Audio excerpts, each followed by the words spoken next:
Welcome to DSC Hindi సేవా సదన్కు స్వాగతం. అయితే ఈరోజు మనం ఈ వీడియో చేయడానికి కారణమే ఉంటే చాలా మంది అభ్యర్థులు, వేల మంది అభ్యర్థులు ఆంధ్రప్రదేశ్ రాష్ట్రంలోని డిఎస్సి హిందీకి ప్రిపేర్ అయ్యే అభ్యర్థులు, సార్ మాకు ఎప్పుడు నోటిఫికేషన్ వస్తుంది, డిఎస్సి నోటిఫికేషన్ ఎలా ఉంటుంది, అసలు అయోమయంగా ఉంటుంది, యూట్యూబ్లలో రకరకాలుగా వేరే వేరే స్టేట్మెంట్లన్నీ మొత్తం చాలా వస్తున్నాయి సార్. కాబట్టి మీరు ఒక్కసారి ఈ డిఎస్సి గురించి చెప్తే బాగుంటుందంటే చాలా రోజుల నుంచి ఫోన్లు చేయడం జరుగుతుంది. అయితే దీనిలో భాగంగా మనం ఈరోజు చాలా రోజులు మనం కూడా వెయిట్ చేయాల్సి వచ్చింది. ఎందుకంటే ప్రభుత్వం ద్వారా స్పష్టమైన ఏది హామీ ఇవ్వలేదు కాబట్టి దీని గురించి మనం ఏమి చెప్పడం లేదు. ఈరోజు అంటే అసెంబ్లీలో లోకేష్ గారు స్టేట్మెంట్ ఇవ్వడం జరిగింది. ఏదైతే డిఎస్సి చేయాలనుకున్నారో ఆంధ్రప్రదేశ్ రాష్ట్రంలో చంద్రబాబు నాయుడు గారు మొట్టమొదటి సంతకం ముఖ్యమంత్రి అయిన వెంటనే ఆయన మొట్టమొదటి సంతకం చేసిన డిఎస్సిని మేము ప్రతిష్టాత్మకంగా తీసుకున్నాము. అభ్యర్థుల యొక్క కోరిక మేరకు ముందుగా టెట్ నిర్వహించాము. తర్వాత డిఎస్సి కూడా త్వరలోనే ఎటువంటి లీగల్ ప్రాబ్లమ్స్ లేకుండా మేము త్వరలో యుద్ధ ప్రాతిపదిక మీద డిఎస్సిని నిర్వహిస్తామని స్పష్టంగా ఆయన అసెంబ్లీలో హామీ ఇవ్వడం జరిగింది. కాబట్టి మీకందరికీ నేను హిందీ అభ్యర్థులకు చెప్పేది ఏంటంటే, చంద్రబాబు నాయుడు ముఖ్యమంత్రిగా ఉన్నంత కాలము ఏ రోజు కూడా డిఎస్సి ప్రకటించి లేట్ కావడం కానీ లీగల్ గా ప్రాబ్లం కావడం కానీ ఇంతవరకు ఏమీ జరగలేదు. కాబట్టి వాళ్ళు బాగా ఆలోచించి ప్రభుత్వము ఈ డిఎస్సిని ప్రతిష్టాత్మకంగా తీసుకోవడం జరిగింది. ఆ ప్రతిష్టాత్మకంగా తీసుకొని డిఎస్సిని నిర్వహించాలా, ఎటువంటి అసలు అభ్యర్థులు ఏమాత్రము బాధపడకుండా ఉండాలనే ఉద్దేశంతో చేయడం జరుగుతుంది. కాబట్టి మీరు ఇప్పటికైనా హిందీ అభ్యర్థులు మాకు డిఎస్సి ఎప్పుడు వస్తుంది, అసలు వస్తుందా రాదా, టెట్ నిర్వహిస్తారా, లేదంటే టెట్ కమ్ టిఆర్టీ నిర్వహిస్తారా, ఇవన్నీ చాలా రకరకాలుగా వాళ్ళకు క్వశ్చన్స్ వస్తూ ఉన్నాయి.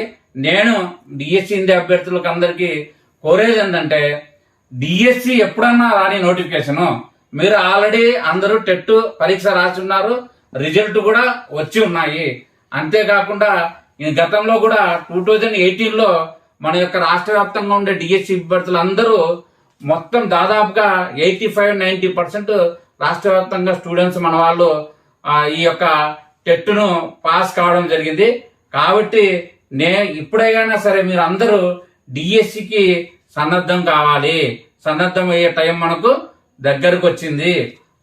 ఈ రోజు నుంచే మీరు సిలబస్ ను చదవడానికి స్టార్ట్ చేసుకోవాలి. ఎవరైనా అపోహలు ఉండి డిఎస్సి జరగదేమని అపోహలు అది మైండ్ నుంచి ముందు తీసివేయండి. ఎందుకంటే నోటిఫికేషన్ ఎప్పుడన్నా రాని మనకు స్పష్టమైన హామీ అసెంబ్లీలో విద్యాశాఖ మంత్రి మనకు ఇవ్వడం జరిగింది.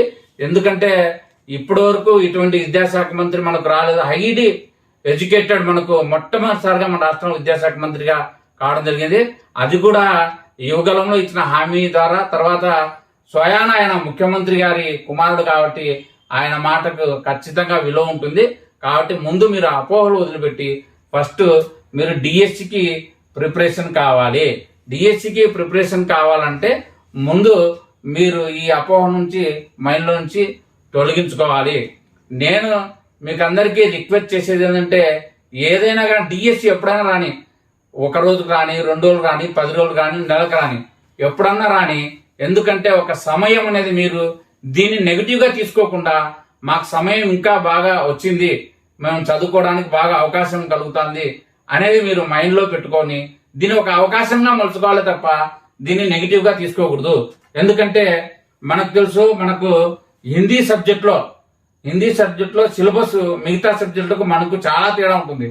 ఎందుకంటే మన హిందీ సబ్జెక్ట్ లో ముందుగా మనకు ఆ సిలబస్ ప్రకారం అయితే జీకే అండ్ కరెంట్ అఫైర్స్ వస్తుంది, తర్వాత పర్స్పెక్టివ్ ఎడ్యుకేషన్ వస్తుంది, తర్వాత క్లాస్ రూమ్ ఎడ్యుకేషనల్ సైకాలజీ వస్తుంది, తర్వాత మనకు కంటెంట్. ఇది ముఖ్యంగా వినండి, కంటెంట్ ఎలా ఉంటుందంటే మనకు సాహిత్యము, 6th to 10th class text books, తర్వాత వ్యాకరణం, రచనలంకారు, బోలియా, ఇట్లా చాలా సబ్జెక్ట్ ఉంటుంది కంటెంట్ లో. మనకు మాత్రమే హిందీ వాళ్ళకు మాత్రమే కంటెంట్ అని చెప్పి ఈ అన్ని సబ్జెక్టులు వస్తాయి. కానీ వేరే వాళ్ళకు అలా ఉండదు. కేవలం వాళ్ళకు సబ్జెక్ట్ అంటే 6th నుంచి 10th వరకు ఉండే కంటెంట్ మాత్రం వస్తుంది. మనకు చాలా డిఫరెంట్, చాలా ఎక్కువ సబ్జెక్టు మనకు కంటెంట్ లో ఇవ్వడం జరుగుతుంది. అదే విధంగా మెథడాలజీ కూడా 20 మార్కులకు ఇవ్వడం జరుగుతుంది. కాబట్టి మనము ఈ సబ్జెక్ట్ మిగతా వాళ్ళకు మనకు చాలా సబ్జెక్ట్ తేడా ఉంటుంది అనేది ముందుగా మన వాళ్ళు హిందీ వాళ్ళు దీన్ని గమనించాలి. ఎందుకంటే మన సిలబస్ ను మనకు చెప్పాలంటే కనీసము 2.5 నెలల నుంచి 3 నెలల వరకు మనకు కోచింగ్ సెంటర్ లోనే టైం పడుతుంది. ఎందుకంటే ఆ సిలబస్ అంత ఉంటుంది. కాబట్టి మీరందరూ సిలబస్ ను దృష్టిలో పెట్టుకొని ఈ ఎగ్జామ్ లేట్ అయ్యడం కూడా మన మంచికే అనేది దీన్ని మీరు పాజిటివ్ గా తీసుకోండి. అది తర్వాత ఈ యొక్క మీకందరికీ నేను ఎందుకు చెప్తున్నా అంటే ఇప్పుడు మన హిందీ సేవా సదన్లో మనము ఇప్పుడు ప్రజెంట్ అన్ని చోట్ల కోచింగ్లు ఇంట్రడక్షన్ క్లాసులు మాత్రమే జరుగుతున్నాయి. ప్రజెంట్ మనకు కర్నూలులో, రాజమండ్రిలో, విజయవాడలో ఇంట్రడక్షన్ క్లాసులు జరుగుతున్నాయి. 2-3 రోజుల తర్వాత మిగతా బ్రాంచులలో కూడా మనము క్లాసులు స్టార్ట్ చేయడం జరుగుతుంది. కాబట్టి మీరెవ్వరూ టెన్షన్ పడకుండా ఈ యొక్క దీన్ని అవకాశంగా తీసుకుని డిఎస్ వచ్చినప్పుడు మేము చదువుకుందాంలే అప్పుడు చేద్దాంలే అని అట్లా అనుకోవద్దు. ఎందుకంటే ఎప్పటికైనా ఎవరైతే ముందు సన్నద్ధమవుతారో, ఎవరైతే డిఎస్సికి ముందు మొత్తం చదువుకుంటారో తర్వాత ప్రిపరేషన్ చాలా ఈజీగా ఉంటుంది. ఎందుకంటే కోచింగ్ లో పెట్టే ఎగ్జామ్స్ ఏదైతే ఉంటాయో ముందుగా మీరందరూ ఎగ్జామ్స్ రాసి క్లాసులు విని ఇవన్నీ చేసుకోవడం వల్ల తర్వాత మీకు ప్రాక్టీస్ పేపర్స్ చాలా ఈజీగా ఉంటుంది.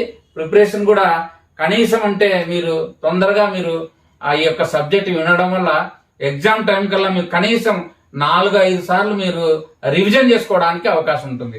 అప్పుడు మీకు సబ్జెక్ట్ మైండ్ లో కూర్చుంటుంది. కాబట్టి మీరు ఎవరైనా కానీ అభ్యర్థులు ఈ అవకాశం సద్వినియోగం చేసుకోండి. ముఖ్యంగా మీకు అందరికీ చెప్పేదంటే రాష్ట్ర వ్యాప్తంగా మొట్టమొదటిసారిగా 2002 తర్వాత మనకు ఇప్పుడు ప్రస్తుతము డిఎస్సిలో మన హిందీ పోస్టులు మిగతా పోస్టులను పోల్చుకుంటే చాలా ఎక్కువగానే ఉన్నాయి. ఎందుకంటే కాంపిటీషన్ గా మనం తీసుకుంటే ఉదాహరణకు కర్నూలు జిల్లా హైయెస్ట్ ఇన్ ఏపీ 100కు పైన ఉన్నాయి. ఆ తర్వాత మోడల్ స్కూల్లో కూడా టీజీట్ ఉంటాయి. అలాగే మనకు ఈస్ట్ గోదావరిలో కూడా 80కి పైగా ఉన్నాయి. తర్వాత వెస్ట్ గోదావరిలో 40కి పైగా ఉన్నాయి. తర్వాత గుంటూరు జిల్లాలో, ఉమ్మడి గుంటూరు జిల్లాలో కూడా 70కి పైన ఉన్నాయి. కాబట్టి ఇట్లా చెప్పుకుంటూ వెళ్తే మనకు మిగతా పోస్టుల్లో ఒక్కొక్క పోస్టుకు ఉదాహరణ సోషల్ కానీ, మ్యాథ్స్ కానీ, సైన్స్ కానీ ఏదైనా స్కూల్ అసిస్టెంట్ తీసుకుంటే 7-8 మంది ఒక జిల్లాలో ఉంటారు. మనకు 1000 నుంచి 1500 కొంతమంది జిల్లాల్లో, 15 నుంచి 2000 కొన్ని జిల్లాల్లో మాత్రమే ఉంటారు. కాబట్టి టెట్ క్వాలిఫై అయిన వాళ్ళు మీరు దీన్ని అవకాశంగానే తీసుకోవాలి. తర్వాత ఎడ్జిటల్ను పోల్చుకుంటే మనం కనీసం 1:500 ఉంటుంది. మనకు ఆ పరిస్థితి ఉండదు. ఎందుకంటే ఈ మనకు క్వాలిఫై అయిన వాళ్ళు తక్కువ. ముఖ్యంగా మహిళా అభ్యర్థులకు నేను చెప్పేది ఏంటంటే మహిళా అభ్యర్థులకు ఒక రిజర్వేషన్ క్యాండిడేట్ ఎవరైనా ఎస్సీ, ఎస్టీ, బీసీ ఎవరైనా ఉంటారని అనుకుందాం. ఉదాహరణ ఉంటే వాళ్ళకు ఓపెన్ జనరల్, ఓపెన్ ఉమెన్, వాళ్ళ క్యాస్ట్ జనరల్, క్యాస్ట్ ఉమెన్ ఇట్లా 4 చోట్ల వాళ్లకు ఉద్యోగం సంపాదించడానికి అవకాశం ఉంటుంది. ఎందుకంటే కొన్ని సందర్భాల్లో 40-50 మార్కులు కూడా ఉద్యోగాలు వచ్చిన రోజులు ఉన్నాయి. ఇప్పుడు మనము తెలంగాణ డిఎస్సి రిజల్ట్ ను చూసుకుంటే 30-35 మార్కులు కూడా మనకు డిఎస్సిలో ఉద్యోగం రావడం జరిగింది. కాబట్టి క్యాస్ట్ లో ఖచ్చితంగా ఆ అవకాశం ఉంటుంది. మన హిందీ ఫీల్డ్ లో మొత్తం దాదాపుగా 90% మహిళా అభ్యర్థులు ఉంటారు. కాబట్టి మీరు ఖచ్చితంగా మా హిందీ శాసనం కోచింగ్ కి వచ్చి దీన్ని ప్రయోజనం చేసుకోవాలని మీకు తెలియజేస్తున్నాను. ఎందుకంటే ఈ మహిళా అభ్యర్థులు ఎవరైతే ఉంటారో వాళ్ళకి ఇంట్లో ఫ్యామిలీలు, తర్వాత పిల్లలు, తర్వాత రకరకాల ప్రాబ్లమ్స్ ఉంటాయనే ఉద్దేశంతో మనము రాష్ట్ర వ్యాప్తంగా 6 బ్రాంచులను మనం పెట్టడం జరిగింది. ఎవరైతే వాళ్ళ జిల్లాలకు దగ్గరగా అంటే దూర ప్రాంతాలకు పోయి ఎంత ఫ్యామిలీని వదిలేసి కష్టపడకుండా వాళ్ళు దగ్గరలోనే లేదంటే అదే ఊర్లోనే దాదాపుగా కోచింగ్ కు వచ్చే అవకాశం ఉంది. ఇప్పుడు మనకు అనంతపురము, కడప, కర్నూలు, విజయవాడ, రాజమండ్రి, విశాఖపట్నంలో మన బ్రాంచులను పెట్టడం జరిగింది. అన్ని చోట్ల ఉమెన్స్ కు సౌకర్యార్థంగా అటాచ్డ్ మన హాస్టల్స్ కూడా ఉంటాయి. అయితే ఈ ఈస్ట్ గోదావరి, వెస్ట్ గోదావరికి నేను కొద్దిగా ప్రత్యేకంగా చెప్పదలుచుకున్నాను. ఎందుకంటే రాజమండ్రిలో ఏదైతే ఉందో మనది కోచింగ్ బిల్డింగ్, దాంట్లో కోచింగ్ క్లాసులు కాకుండా స్టడీ హాల్స్ 2 పెద్ద హాల్స్ ఉన్నాయి. దాదాపు 200-300 మంది చదివే విధంగా స్టడీ హాల్స్ ఉన్నాయి. తర్వాత ఒక గార్డెన్ ఉంది.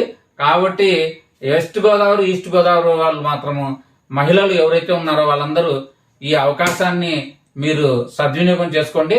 రాజమండ్రిలో ఉండే కాలేజీ ఎస్కేవన్ కాలేజీ చాలా పెద్ద కాలేజీ, 4 ఫ్లోర్ల బిల్డింగ్. దాన్ని మీరు సద్వినియోగం చేసుకోవాలని మహిళలకు, ముఖ్యంగా ఈస్ట్ గోదావరి, వెస్ట్ గోదావరి వాళ్ళకు నేను తెలియజేస్తున్నాను.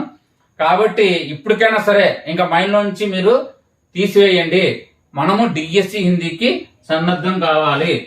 సన్నద్ధం అయితేనే మనకు ఉద్యోగం వస్తుంది. డిఎస్సి ఎగ్జామ్ ఎప్పుడో జరుగుతుందో, నోటిఫికేషన్ ఎలా ఉందో అవన్నీ మైండ్లో తీసేసి మీరు ఫస్ట్ సిలబస్ విని మీరు తర్వాత ఎగ్జామ్స్ రాసి డిఎస్సికి ఉద్యోగం పొందాలని నేను మీకు అందరికీ ఆశిస్తున్నాను. కాబట్టి మీరందరూ ఇప్పుడు ప్రజెంట్ అన్ని బ్రాంచ్లలో ఇంట్రడక్షన్ క్లాసులు ఉన్నాయి. కాబట్టి మీరు రేపు కానీ ఎల్లుండి కానీ తొందరగా మీరు చేరే అడ్మిషన్లు కాండి. మా దగ్గర మీకు ఆల్రెడీ గత వీడియోలో చెప్పున్నాం. స్టేట్ ఫ్యాకల్టీ, డిఫరెంట్ ఫ్యాకల్టీ ఉన్నారు. తర్వాత క్వశ్చన్ పేపర్లు కూడా రెడీ చేసి ఉన్నాము. దాదాపుగా డైలీ ఎగ్జామ్, 100 బిట్స్, తర్వాత మోడల్ టెస్ట్ తీసుకుంటే అన్ని కలిపితే దాదాపుగా 6400 బిట్స్ కూడా మీకు మీ చేతికి వస్తాయి. కాబట్టి మీరు ఈ అవకాశాన్ని ఒకవేళ డబ్బులు పెట్టినా మీకు ఇంత సౌకర్యార్థంగా ఎక్కడా ఉండదు. ఎందుకంటే ఏ జిల్లాలో ఆ జిల్లాలో దాదాపుగా మన బ్రాంచ్లు ఉన్నాయి. కాబట్టి మొత్తం 2 రాష్ట్రాల్లో ఎవరైతే ఫేమస్ ఉన్నారో అందరు ఫ్యాకల్టీ ఉంటారు. తర్వాత ప్రతి సబ్జెక్టుకు 6 నుంచి 7 మంది సబ్జెక్ట్ వైజ్ వేరువేరుగా ఫ్యాకల్టీ, వేరువేరు మీకు లాస్ట్ రస్సు చంద అలంకారం కూడా సపరేట్ మనము లెక్చర్ను పెట్టడం జరిగింది. కాబట్టి మీరు ఈ కోచింగ్ కు వచ్చి ఈ అవకాశాన్ని సద్వినియోగం చేసుకుంటారని, ఫస్ట్ మీరు డిఎస్సి ఎప్పుడు పడతారని మైండ్లో తీసేసి ప్రిపేర్ అవుతారని నేను మీకు అందరికీ తెలియజేస్తున్నాను.